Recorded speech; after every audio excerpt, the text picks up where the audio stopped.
are back with another episode. Welcome. Hi, Kelly. How are you today? I'm good. How's that latte? It's good. It's cold now. Aw, But that that's looked okay. like a good one. It was. They do It make was good, full whole milk, full fat. good coffee here. Yeah. Yep.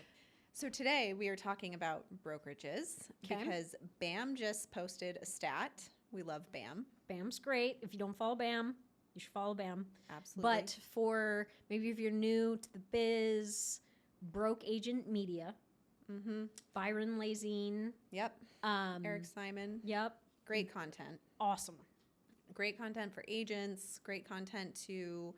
They also do. They have a great podcast, and then they also do another like YouTube channel that's what I think called Knowledge Broker, and it's all just like kind of like sharpening your knife as a agent, sharpening your tool belt.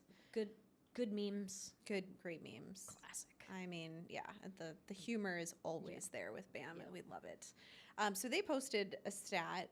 More than 6,800 residential real estate agents switched brokerages across 4 major U.S. MLS regions, a 66% increase from the same quarter last year. And what was interesting about this is it wasn't driven by newbies or low volume moves. It was the top 25% of migrating agents making up 67% of all production. And their median volume was 1.77 million, with many doing far more. So I thought that was interesting for us to discuss. Like, obviously, there's a lot of movement going on. And my initial thought would be like probably the NAR settlement shook some things up. Yep. Yeah. And there's a lot of like competition out there in between brokerages. I mean, new models are dropping constantly. Yep, expansion like Serhant coming out west. Yep. So we wanted to kind of chat on that and like, what is the reason for all the moves? Yeah. Is it okay to make a move? Yep. What should you be looking for in a brokerage? Why would someone make a move? If you're new, where would you go? Why would you go? Yeah. What should be important to you? There's a million. Should you join a team? Well, we can do that on a whole different. That's a whole different episode to unpack. But I think for the longest time, I took a lot of pride in the fact that I didn't change brokerages. I don't know why.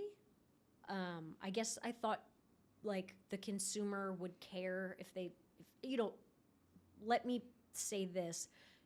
I don't think constantly moving is like a great idea. Yeah. One, I think it's a lot of moving part. It's a big undertaking. It's a pain in the ass. And it's a pain in the ass.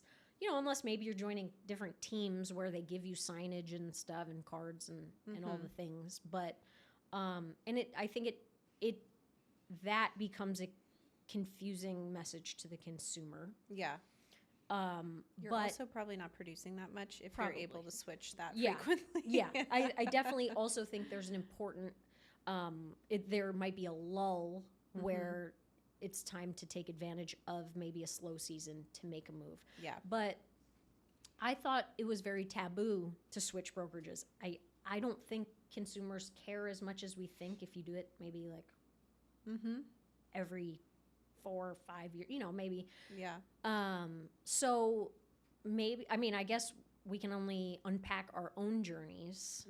How did you pick the brokerage you went to when you were green and you just got your license? Because I think that's an important thing. Like, what should be important?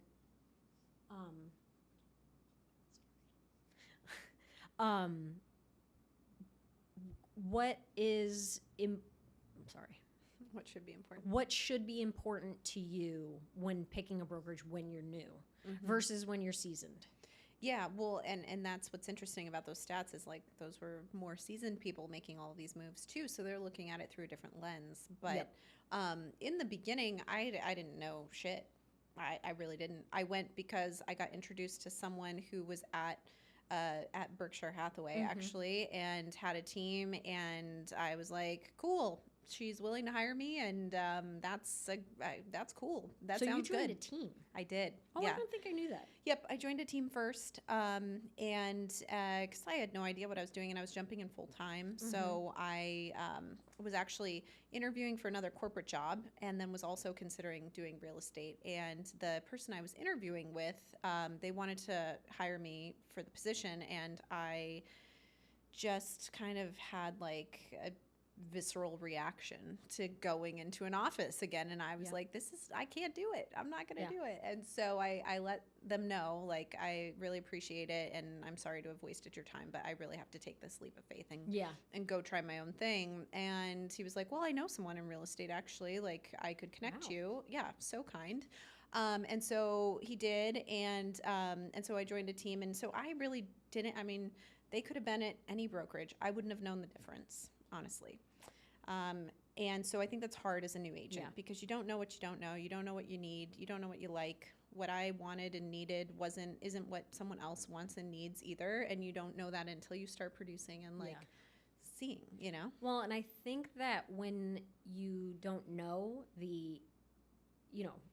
when you don't know any better, the initial reaction is to just go to a bigger brokerage, which if you're in like a smaller, less populated state, maybe you would join more of like a boutique type.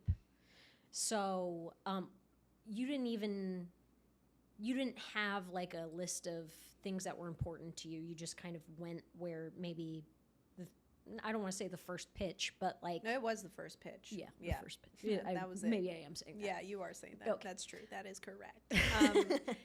Turned out, I don't know, wasn't the right fit, but I did learn a lot. And I didn't know. I didn't know the difference. And so it was just kind of like, I went more because of the team I was joining and the mentor that I was going to be, with, and I didn't check out anything else. I was like, it just seems like this makes sense. And she was referred to me.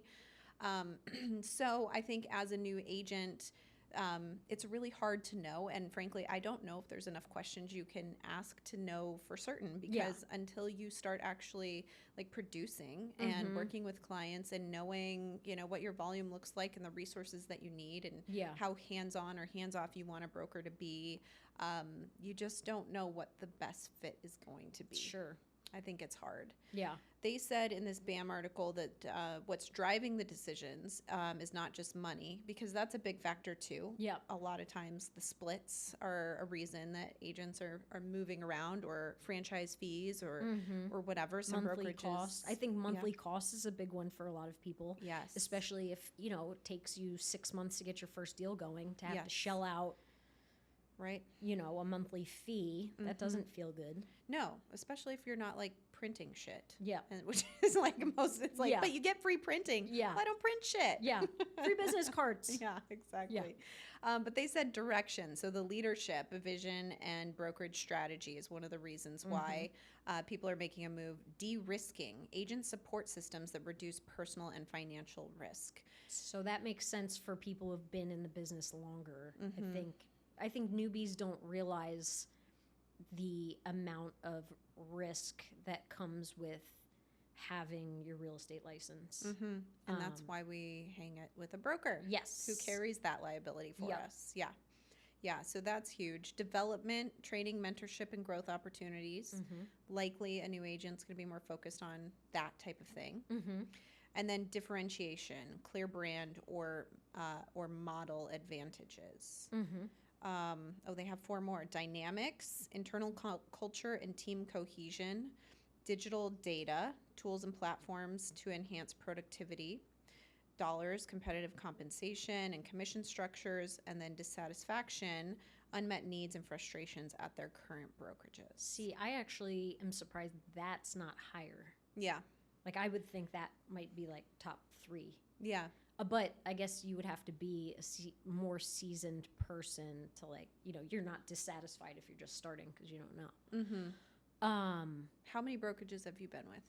So I'm almost 15 years in the business, and I've been at 3. Okay. My first 10 were at a smaller franchised brokerage, and my brother-in-law's mom and aunt are real estate investors. Okay. So they just connected me. Kind of sounds like a little bit like you. When I first got my license, they were like, "Oh, you should talk to our realtor, Bill." You know, so I sat down with Bill, and I think that was the only place I looked, because what I appreciated was Bill I ended up working with for 7 or 8 years, but the entire 10, my broker Dwayne was my mentor at where Bill was. So I think what was important was he explained the differences between his shop and going to, say, a Remax or, you know, a different boutique brokerage, you know. So I kind of felt like, and he was so articulate and so well versed, it was almost like he did the research for me, and I was like, oh, well, that makes sense. And I ended up staying for 10 years, and it was amazing. And I got like a real old school, because everyone in my brokerage, it was probably 10 of us, everyone in there was a grandparent. So so they were all much older than me. But they really taught me like the right way to do things, how to build client relationships, things like that.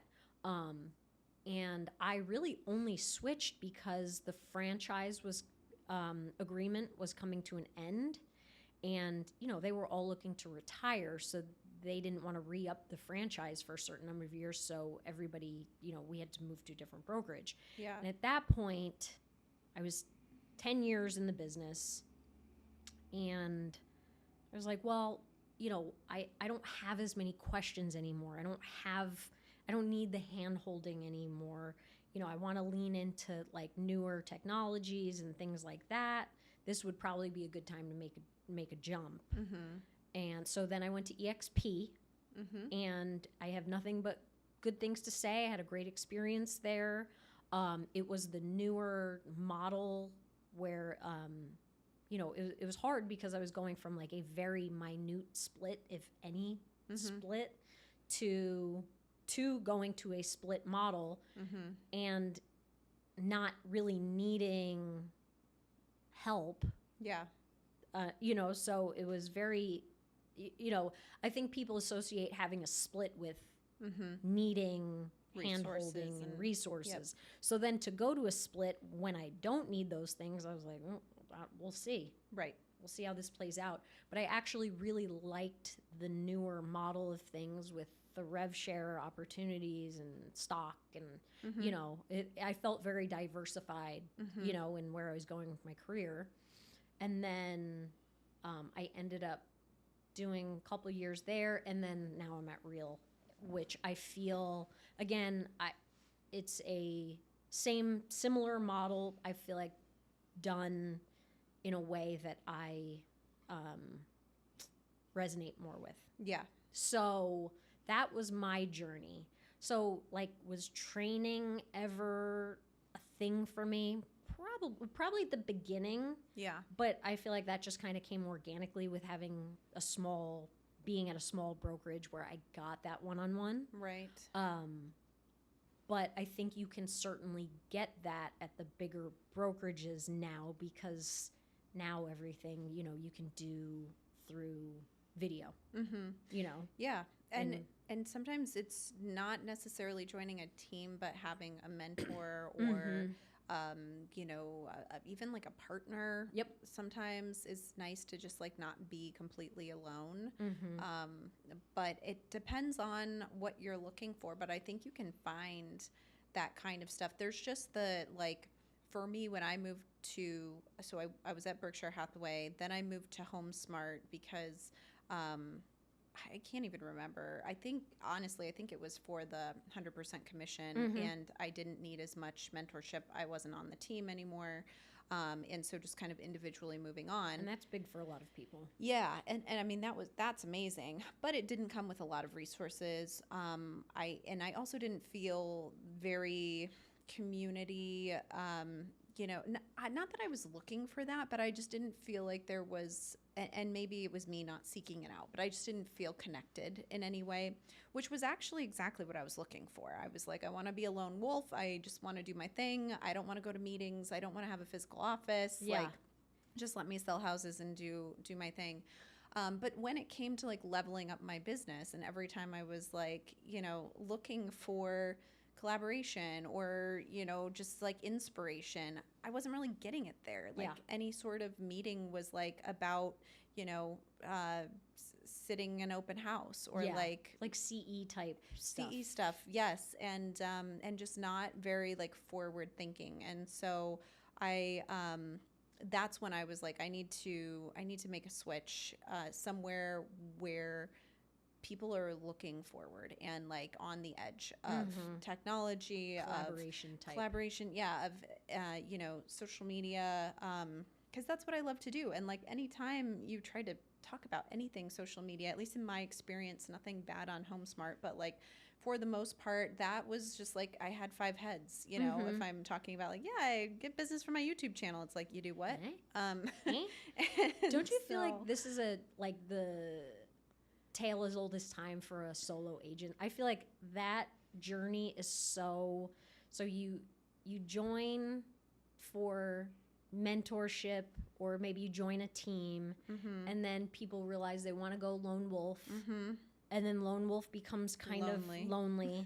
So then you kind of, and lone wolf, I want 100%. Yes. Because I don't need help because I'm a lone wolf. Yes. And then you kind of maybe land somewhere in the middle where you're willing to pay a split for that community. Right. What I liked about Real, though, is I was like, well, at least there's a cap. And I know I'm going to hit that cap, right? Yep. So, like, it's not an indefinite amount of time that I have to pay in on everything. And so that I was willing to give up a little bit of that, knowing that, okay, it's capped. And I'm going to be able to rub shoulders with people that are like have massive YouTube channels and big Instagram following and are talking about ChatGPT and like all of those things that just wasn't happening elsewhere. And I'm so glad I did. And like, I think that the split is worth every penny at Real personally. Just the leadership is huge for me.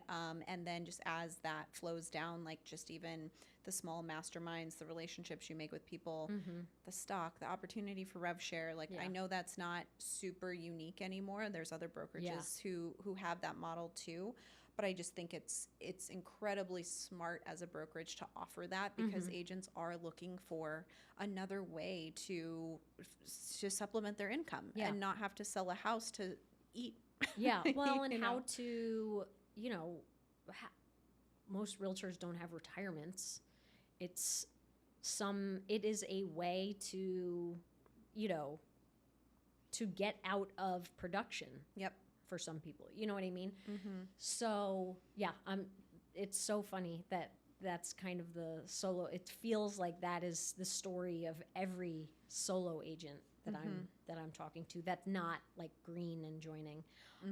And like you said, I don't think, I think now with the new models, with the rev share and the building the downlines and all of that, it's not totally unique anymore. But that's where the culture kind of comes in, and that's why I think it made that list. Yeah.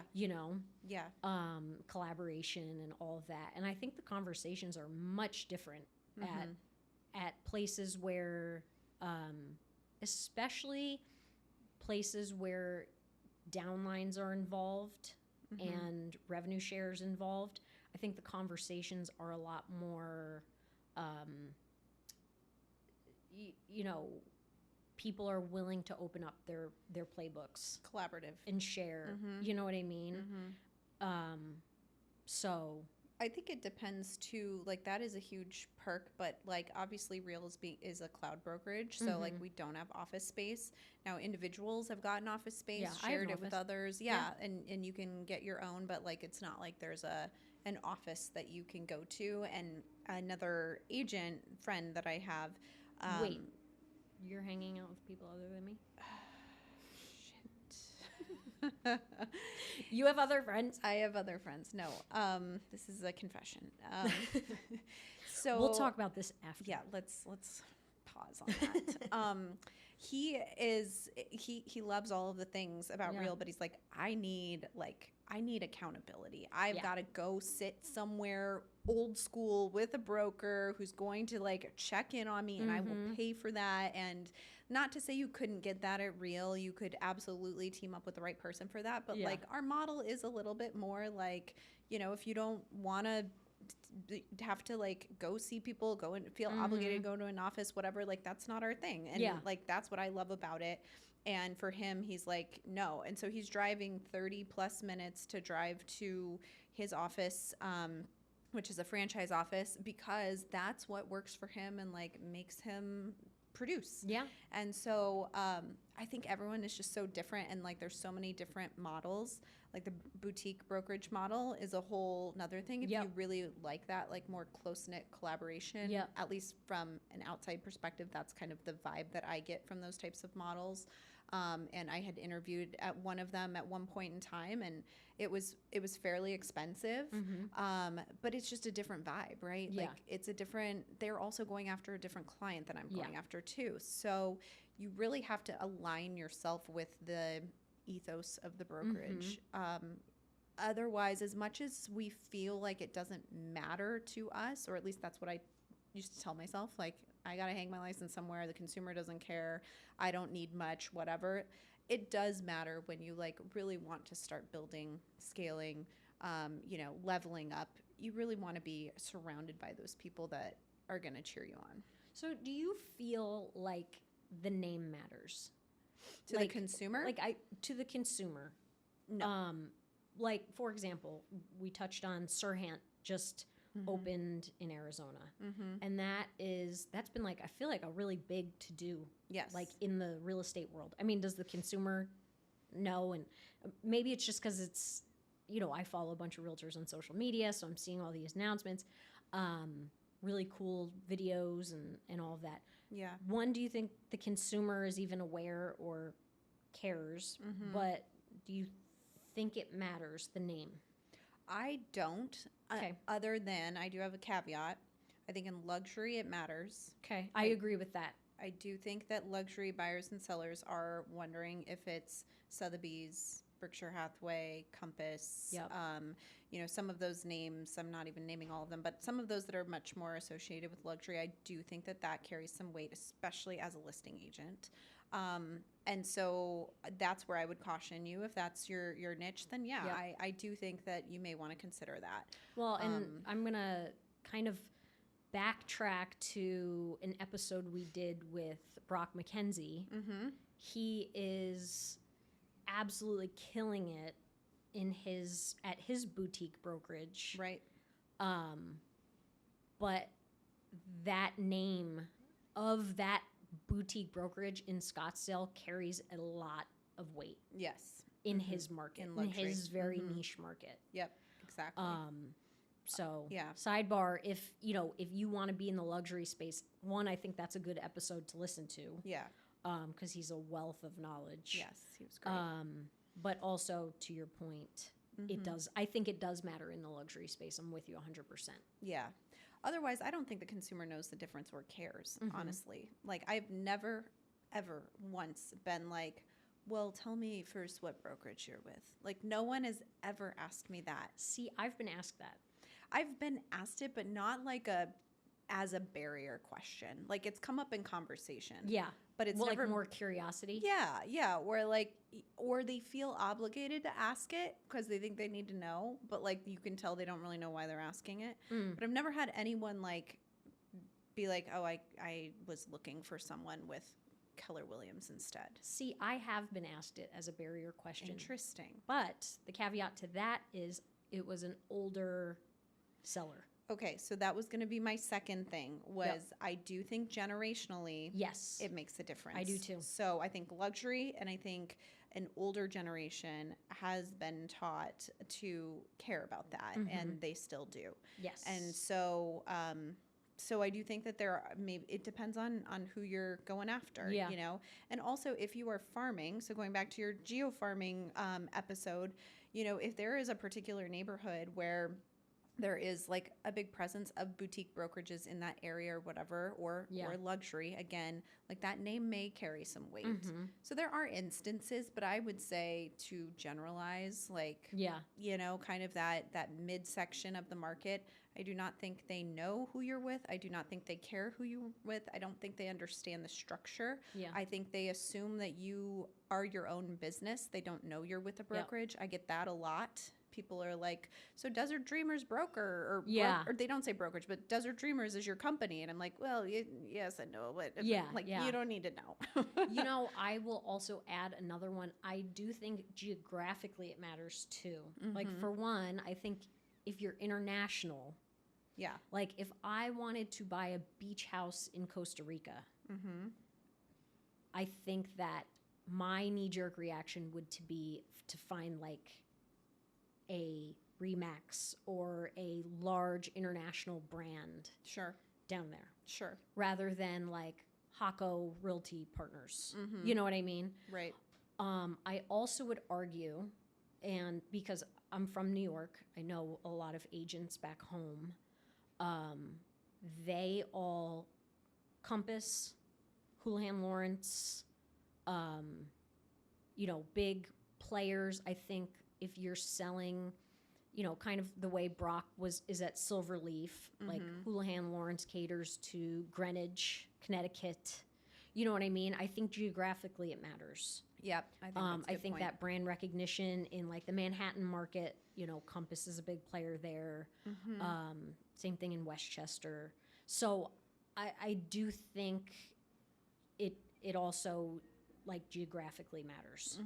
I think that's a good point. That's fair. And my experience is only in Phoenix, so I can't speak to other areas. I think there's sections of Phoenix where, you know, people care, but for the most part, the consumer doesn't know, in my experience.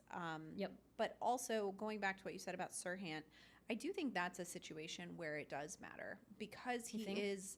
I think because that name is mainstream, right? That's not necessarily associated. That's not like niched down to real estate per se, because his brand is just so big.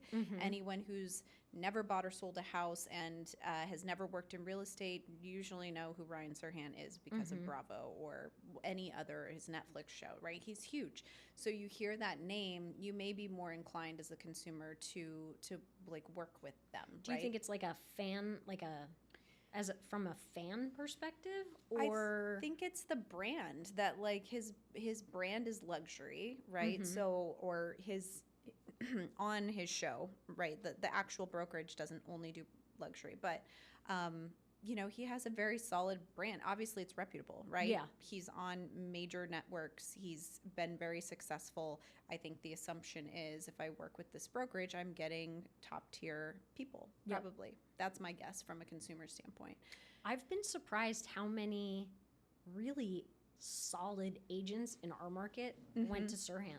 Oh, yeah. Like, I'm not surprised at all. See, maybe I don't know enough about Sirhan. I mean, I watched him on $1 Million Listing, but I kind of like fizzled on that show. Like, probably, you know, when he was younger and it was way more dramatic and everybody's like yelling at open house. You know what I mean? Like, and there was drama. I kind of fizzled on it after that. Yeah. So maybe I didn't get to see the next part of his journey where it like turned like heavy hitter type. Yeah.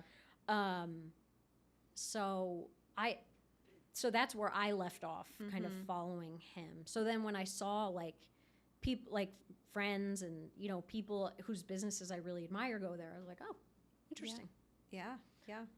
He's built a good brand, and he's done a lot for other agents as well with like coaching programs that he has. He's written a couple books that are fantastic.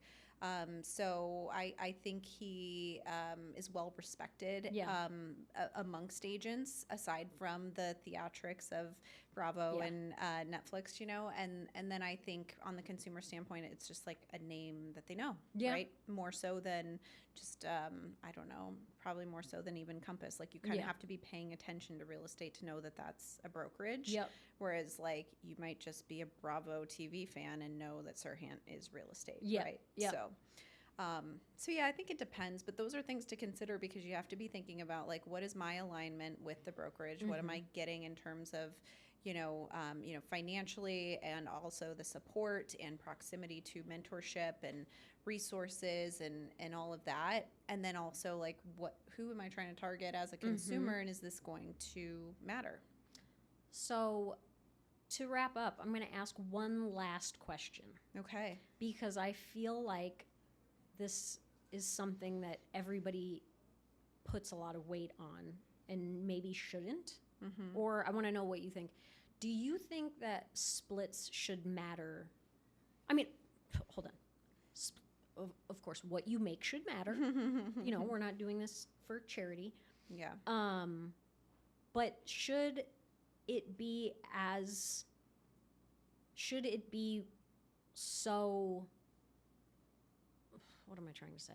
And we can kind of edit this part out, this hemming and hawing. Like, should your split, whether, should it be a barrier? Should it be a barrier? Yes. Is that kind of what you're asking? Yeah. Okay, so, should a brokerage having a split versus a 100% model be a barrier to you joining a brokerage? I don't think so. But I think it depends. Like, I think everyone's different, right? Yeah. Like we just talked about, like my journey of like, it was a barrier for me. I was like, get me out of this split because I was at a place that wasn't very cheap first, right? So then I kind of went the full other direction. Now, HomeSmart did end up adding in a different, like a rev share model, but then you had to have a split associated with that. Oh, I didn't actually know they did that. Yeah, at the time that I was leaving, they were introducing that, and so that they do offer that as far as I know still. But I think it's a trade-off. Like you have to think about what I want to say. Most brokerages do have a split, right? Am I wrong? I think there's some. Yeah, there aren't very many 100% commission places. Or what happens if you're on 100%, you have a beefier monthly fee. Right. Or a beefier transaction fee. Right. Or it is like bare bones. You hang your license and like, good luck to you. Yeah, exactly. You know what I mean? Exactly. Do good. Yeah, do good. Don't mess up. Yeah. So, but so you don't think that it should be like the absolute deciding factor for someone? Absolutely not. Like there are so many things that you can get with a brokerage, and I think it has to be in alignment with what you're looking for. And fees associated with that is another thing. And then also oftentimes you can like negotiate your split too, like based on your production. Yep. So, wherever you're going, you can say like, this is what I do and I would like this kind of split. Yeah. And it may not be agreed upon, but you could at least try that and try to get in at a certain number, like negotiating your salary kind of thing. Yeah. So I don't know. I think that people do get hung up on that, but I think you have to look at the bigger picture of like, what are you getting in addition to that? And obviously like you are getting something, like if nothing else, you're getting kind of that like release of liability in some ways. You're getting some protection. Like there is value that requires a cost for that. Yep. No. 100%. What do you think? 100%. Okay. Well, I think we'll wrap up on this note. I think this was a really good conversation because actually those stats from BAM they surprised me when on Instagram when I saw that. I was like, holy shit. Like, that's a lot of movement. It is. And I do think you're right. I think the NAR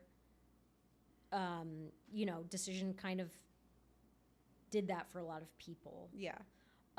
It just kind of shook things up. Mm-hmm. So I think it's good. I think it's good for people to like reflect on where they're at and where they want to be, and make sure they're getting what they need and what they want. And probably I think a lot of people's businesses slowed down, especially last year. Yeah. And that's the time when you don't have listings that you need to transfer over. People take that opportunity, like we mentioned, that lull in business to kind of make the move they've been meaning to make, things like that. Right.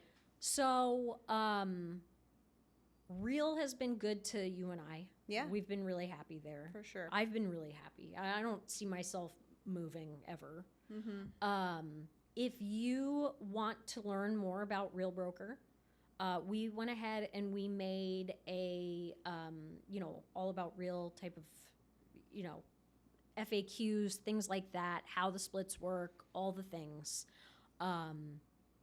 Just things that as people have approached us, they ask us. So we just kind of put it into, a document. If you're interested in learning more about Real and working with us, we'll go ahead and put in the show notes,